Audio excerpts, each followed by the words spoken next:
Yo, what's up mga kaibigan? Nalina tayo magkwentuhan. Isang linggo na lang nga at mag-uumpisa na ang 2026 NBA All-Star Weekend na gaganapin sa Los Angeles, California. Bagamat tinupad na nga ng NBA ang kagustuhan ng madaming fans sa Team World vs Team USA, tila ba wala na talagang ganang manood nito ang mga NBA fans. Una ay dahil nga sa mismatch. Panay higanti nga nasa Team World habang halos lahat naman guards ang nasa Team USA. Ang pinakamatangkad nga na miyembro ng starting 5 ng Amerika ay kasing tangkad ng pinakamaliit para sa Team World. Sunod naman ay ang mga injuries. Sa Team World nga ay out na si Shai Gilgeous-Alexander at Giannis Antetokounmpo dahil sa mga injury, habang si Luka Doncic naman ay hindi pa nga sigurado kung maglalaro ito. Tatlong starters na nga yan na out mga kaibigan para sa Team World. Habang sa Team USA naman ay hindi din nga sigurado ang status si Stephen Curry. Tatlong player na nga na inaabangan para sa Team USA ay si Curry, LeBron at Kevin Durant. Si LeBron at KD nga ay nasa bench na, at kung may injury pa nga si Steph Curry ay tiyak na babagsak talaga ang interes ng mga fans sa manood nito. Habang isa pang fan favorite Anthony Edwards ay sinabi na bugbog nga daw ang kanyang katawan, kaya naman posibleng hindi din siya maglaro sa All-Star Game. So isa na naman na tinatamad na maglaro sa All-Star Game.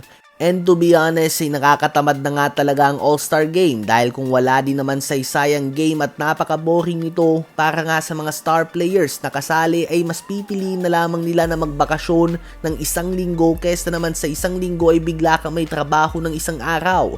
Isipin nyo na lang nga kung ikaw ay estudyante, buong araw ay wala kang pasok subalit bigla kang may isang subject na kailangan mong pasukan at wala din naman kayong ginawa sa klase na ito, walang exam o kahit na anong mahalaga na gawain. Nakakatamad na nga talagang pumasok kung ganun. Isa pa ay andun din nga ang risk ng injury kung magtotodo sila. Kaya naman unti-unti na nga talagang nawawalan ng gana ang mga players na maglaro dito, lalo na yung mga up for contract extension. Dahil isang injury lang nga ay pwede pang mawala ang 400 o 500 million max contract extension. Ano ba masasabi nyo tungkol dito?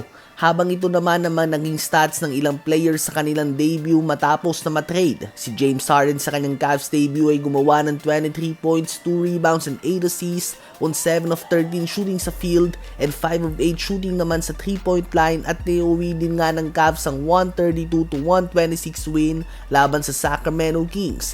Habang natuwa naman ang Boston Celtics fans sa pinakita ni Nikola Vucevic sa kanyang Celtics debut. Nagtala siya ng dissenting 11 points, 12 rebounds and 4 assists double-double. Malaki nga na itulong niya sa panalo ng Celtics laban sa Miami Heat sa score ng 98-96. Si Jaren Jackson Jr. naman ay hindi nga nahirapan na mag-adjust sa Utah Jazz. Agad siya nagtala ng 22 points, 4 rebounds, 3 assists and 3 steals sa loob lamang ng 25 minutes. Subalit natalo nga sila ng Orlando Magic sa score ng 120-117.